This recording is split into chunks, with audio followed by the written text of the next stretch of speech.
आज की क्लास में हम लेथ के बारे में डिस्कस करते हैं, उसके पार्ट्स के बारे में, कौन सा पार्ट्स क्या प्रोसेस कर रहा है, क्या वर्क कर रहा है, तो इसके बारे में आज डिस्कस करते हैं। ये हमारा कन्वेंशनल लेथ है, जो इसकी लेंथ है, बेड लेंथ है 3 फुट, फोर्जा चक के साथ में है, प्लस टेल स्टॉक इसके साथ में है। सेमी ऑटोमेटिक लेथ है ये। देख रहे होंगे कुछ लीवर्स है, यहाँ पे लीवर्स है, कुछ नॉब है पावर के लिए।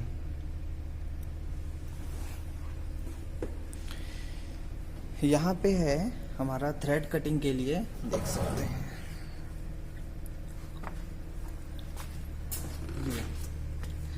Thread cutting chart. इसके अकॉर्डिंग ही गियर सेट करके हम थ्रेड काट सकते हैं। ये देख सकते हैं।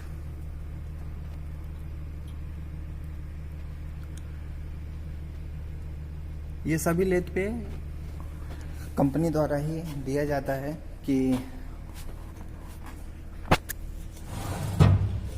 जब भी कोई मैन्युफैक्चर मशीन को मैन्युफैक्चर करता है, उसमें क्या गियर अरेंजमेंट है, उसके अकॉर्डिंग ही वो गियर चार्ट बना के उसे सेटिस्फाई अप्रूव करके मशीन के साथ देता है, या आपको मेनू में दे देगा, या मशीन में साइड में कहीं या फ्रंट में ही लगा के देगा।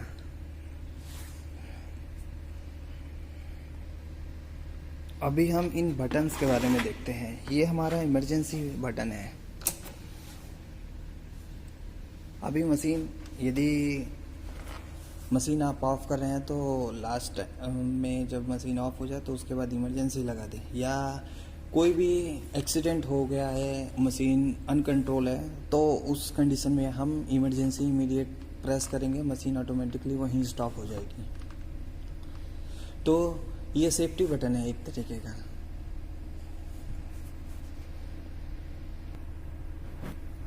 मेन जो मशीन ऑन होगा वो यहाँ से ऑन होगा आपका। ये अभी ऑन कंडीशन में है। इसको मैं इस तरीके से करता हूँ ऑफ। देखिए लाइट ऑफ हो गया। यहाँ पे डिस्प्ले पे आरपीएम शो होता है, ये भी ऑफ है। अगेन मैं इसको नॉब को ओपन किया, लाइट ऑन एंड आरपीएम भी, आरपीएम मीटर जो है ये भी ऑन हो गया। उसके बाद अभी भी मशीन ऑफ है, मशीन ऑफ है। तो अब हम क्या करेंगे, इमरजेंसी रिलीज किया। इमरजेंसी रिलीज करने के बाद देन ग्रीन बटन प्रेस, तो मोटर के पास सप्लाई चली जाएगी। मोटर के पास सप्लाई जाने के बाद चक को मूव करने के लिए ये है लीवर। ये लीवर मैंने ऑन किया, ऑन हो गया। नेक्स्ट इसके साइड में एक और नॉब है, यहाँ पे देख रहे होंगे आप। इस कंडीशन में मशीन ऑन होगा, आई मीन स्पिंडल रन होगा। इस कंडीशन में ऑफ। ऑन किया लेकिन इस चक ऑन नहीं हुआ। इसको मैं यहाँ करता हूँ, देन अगेन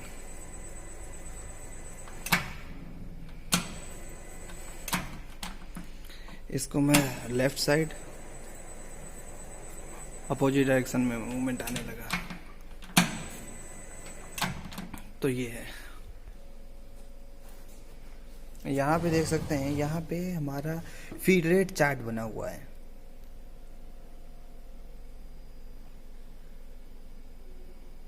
ओके,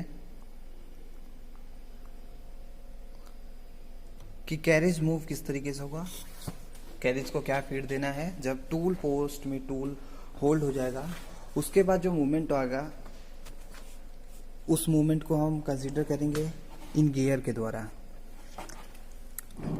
यदि मैं गियर यहाँ पे 20 एंड 90 एंड 120 का यूज़ करता हूँ, तो उसके बाद मेरे पास जो फीड रेट है वो ये मिलेगा 0.15, 0.2, 0.25, 0.35, 0.5, 0.75 एंड 1, देन 1.25, 1.75। यहाँ पे ये जो लीवर्स दिया गया है, इस पे अल्फ़ाबेट्स लेटर्स हैं कुछ, जो ई और के यदि हम यहाँ पे ई और के को सेट करते हैं तो जाके हमें जो फीड रेट मिलेगा ये 0.15 मिलेगा। अभी जो मैंने सेट कर रखा है मशीन पे वो जी और एम, तो यहाँ पे मैं जी और एम देखता हूँ। जी और एम कहाँ पे है, जी एंड एम। फर्स्ट नॉब ये होगा, सेकंड नॉब ये। तो फर्स्ट में हमारा जी है तो जी यहाँ पे है, ओके। सेकंड में हमारा एम है तो जी के साथ यहाँ पे के है। नेक्स्ट देखना है हमें, तो यहाँ पे जी और एम, तो जी और एम। उसके बाद ये डायरेक्शन के लिए है, क्रॉस स्लाइड और कैरिज के डायरेक्शन के लिए कि फॉरवर्ड में आना है या रिवर्स में जाना है। इसको भी मैं मूव करके आपको अभी शो करता हूँ। देन ये जो गार्ड है ये सेफ्टी प्रिकॉशन के लिए है कि यदि हम कोई मशीनिंग प्रोसेस कर रहे हैं उसके उस समय चिप्स का जो फ्लो है वो ऑपरेटर की साइड आता है, तो ऑपरेटर को सेफ्टी प्रोवाइड करने के लिए ये गार्ड दिया गया है कि जैसे जैसे यहाँ पे वर्क हो रहा है तो इसको मैंने लॉक कर रखा है। अभी ये मैंने इसको मूव किया और गार्ड आ गया, इसको हैंडल रिमूव किया। अब मशीनिंग होती रहेगी, ऑपरेटर फुल्ली सेफ रहेगा, उसको कोई भी किसी तरीके की इंजर्ड नहीं हो पाएगा वो। तो ये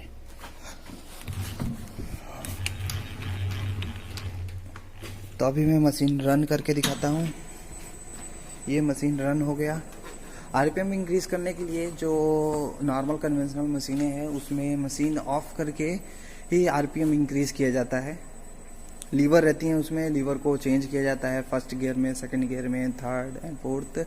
जो भी मशीन मैन्युफैक्चर है जो गियर बॉक्स देता है कि उसमें कितने गियर में स्पीड को चेंज किया जा रहा है, 5 सेटअप है या 3 सेटअप है। कोई कोई मशीनें जो हैं कन्वेंशनल उसमें स्टेप कॉर्न पुली यूज़ की जाती है, तो उसमें मैनुअली बेल्ट चेंज करना होता है। तो उस कंडीशन में भी हम स्पीड बेल्ट चेंज करके करते हैं, या उसी स्टेप कॉर्न पुली में वो ऑटोमेटिक सेमी ऑटोमेटिक सिस्टम दे देते हैं कि लीवर सही चेंज हो जाता है।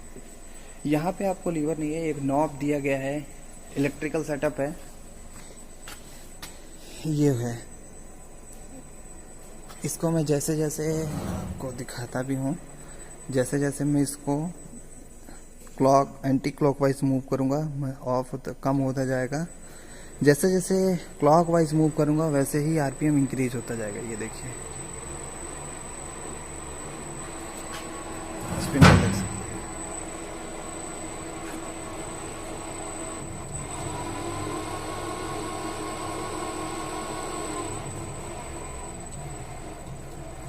तो ये है।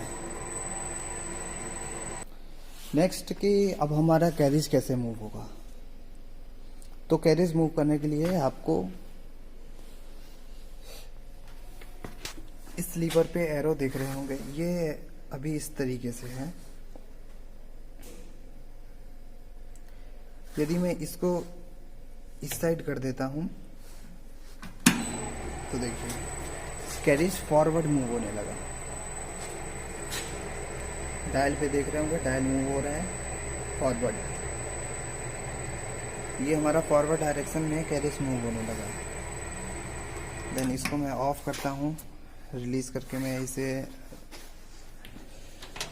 यहाँ पे मैंने इसको डायरेक्शन चेंज कर दिया, लीवर से डायरेक्शन चेंज कर दिया। पहले ये इसमें पोजीशन में था, अब ये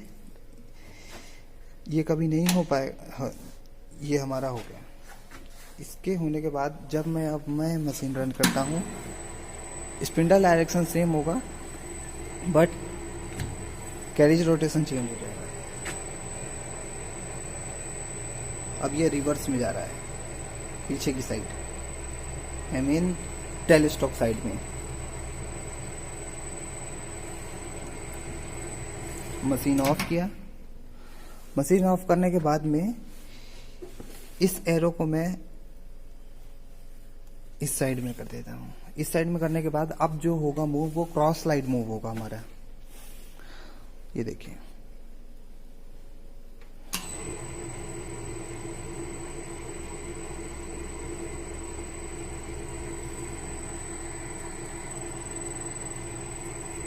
इस लीवर को मैंने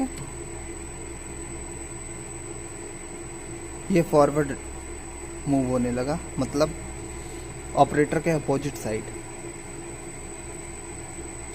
जब हम फेसिंग करते हैं तो इसी कंडीशन में करते हैं कि ऑपरेटर के अपोजिट में टूल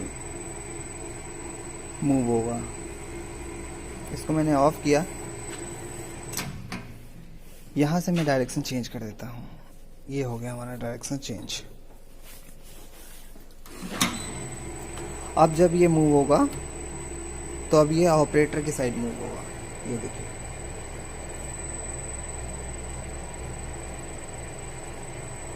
फिंगर के पास आ रहा है।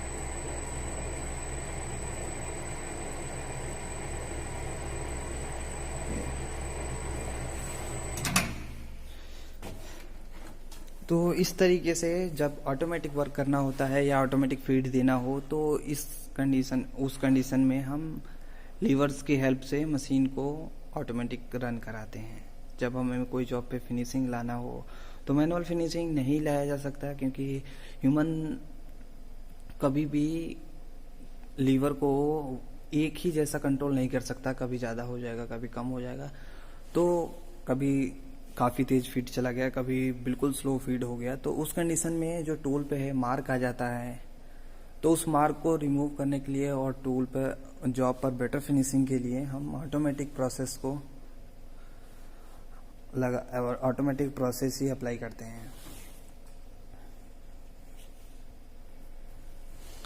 इस वीडियो को देखने के बाद में लोगों के माइंड में एक डाउट आ रहा होगा कि आपने सारा मशीन प्रोसेस तो बता दिया कि हाँ ऑटोमेटिक ऐसे चलाना है, इस नॉब से ये होगा, ऐसे करेंगे तो ये प्रोसेस होगा, इस कंडीशन में फॉरवर्ड मूव होगा, इस कंडीशन में रिवर्स में मूव होगा, बट आपने पार्ट्स के बारे में नहीं बताया।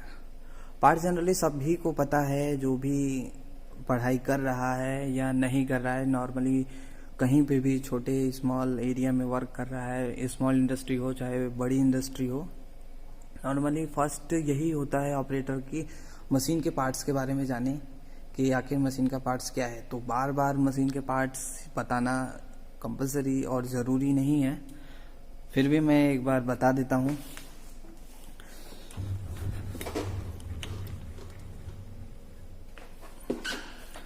लेथ मशीन जो मेजर 3 पार्ट्स हैं, इसके 3 हिस्सों में बांटा गया है।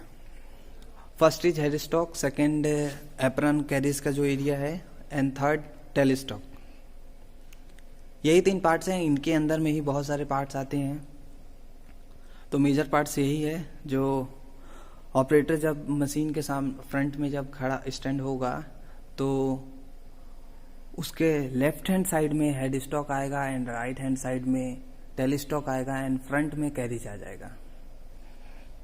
कैरिज पे ही हमारा cross light, compound side and tool post रहता है। एप्रन के साथ में 3 लीवर होगा आपका, 3 व्हील होंगे, लीवर कह दें या आप व्हील कहें उसे, जो cross light, compound slide and carriage को मूवमेंट के लिए हेल्प करता है। लेथ का जो बेड का लेंथ है ये 3 फीट है। एक साइड में देख रहे होंगे लेथ चक के बिल्कुल नीचे एक स्टॉपर लगा है। ये स्टॉपर, इस स्टॉपर का मेन वर्क ये है कि इन केस यदि मैं ऑटोमेटिक मशीन को मूव कर रहा हूँ या रन कर रहा हूँ, ध्यान इधर होने की वजह से, कंसंट्रेट नहीं होने की वजह से मशीन आगे चला जाए, तो कैरिज आगे चला गया तो एक्सीडेंट हो जाएगा।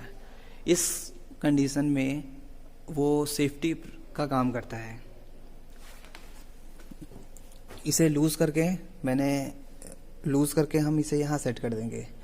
मेरा ऑपरेशन यहीं तक होना है तो टूल आगे जाएगा ही नहीं। इसको मैंने यहाँ सेट कर दिया। यहाँ सेट करने के बाद जब मशीन को ऑटोमेटिक फीड देंगे तो वो मशीन वहाँ से अपने होम पोजीशन से तो रनिंग कंडीशन में आएगा, बट यहाँ पे आने के बाद वो मशीन कैरेज जो है हमारा वो आगे नहीं जा पाएगा। इस कंडीशन में हमारा एक्सीडेंट होने से रुक जाएगा। इससे बेनिफिट ये होगा कि नहीं टूल डैमेज होगा, नहीं जॉब डैमेज होगा, नहीं जो ऑपरेटर है वो भी इंजर्ड नहीं होगा। लेकिन हमेशा बार बार इस तरीके से करने से मशीन पे इफेक्ट आएगा। जो मशीन की गियर्स हैं, जो गियर्स मूव कर रही हैं, उस पर इफेक्ट पड़ेगा, उसकी लाइफ कम होगी। क्योंकि ये सडनली हम उसे रोक रहे हैं, वो रोक रहा है, लेकिन अंदर जो मैकेनिज्म वर्क कर रहा है वो वर्क कंटिन्यू ही करता रहता है। जैसा देखते होंगे कि जब हम गाड़ी स्टार्ट करते हैं, गाड़ी चलाते चलाते बिना क्लच का या हल्का क्लच दबाए हुए गियर चेंज कर देते हैं तो कट कट की आवाज आती है। तो सेम प्रोसेस वो है, वहां पे भी हम क्लच का यूज किस लिए कर रहे हैं कि जो मैकेनिज्म वहां अंदर वर्क कर रहा है वो दोनों अलग हो जाए और थर्ड गियर आके उसमें इंसर्ट हो जाए और वो पावर सप्लाई देना शुरू कर दें। वही कंडीशन यहाँ पे है कि आप कॉन्सेंट्रेट होकर अपने जॉब पे ध्यान दें, जो भी काम कर रहे हैं, जो प्रोसेस कर रहे हैं, तो आप भी सेफ रहेंगे और मशीन की भी लाइफ सेफ रहेगी। आज के वीडियो में बस इतना ही। नेक्स्ट वीडियो में मैं कुछ ऑपरेशंस के बारे में बताऊंगा और साथ में ही सीएनसी की क्लास भी चल रही है, उसका भी मेरे को वीडियो अपलोड करना है। और भी कोई डिटेल चाहिए किसी दूसरी मशीन्स के बारे में तो आप कमेंट बॉक्स में कमेंट करें।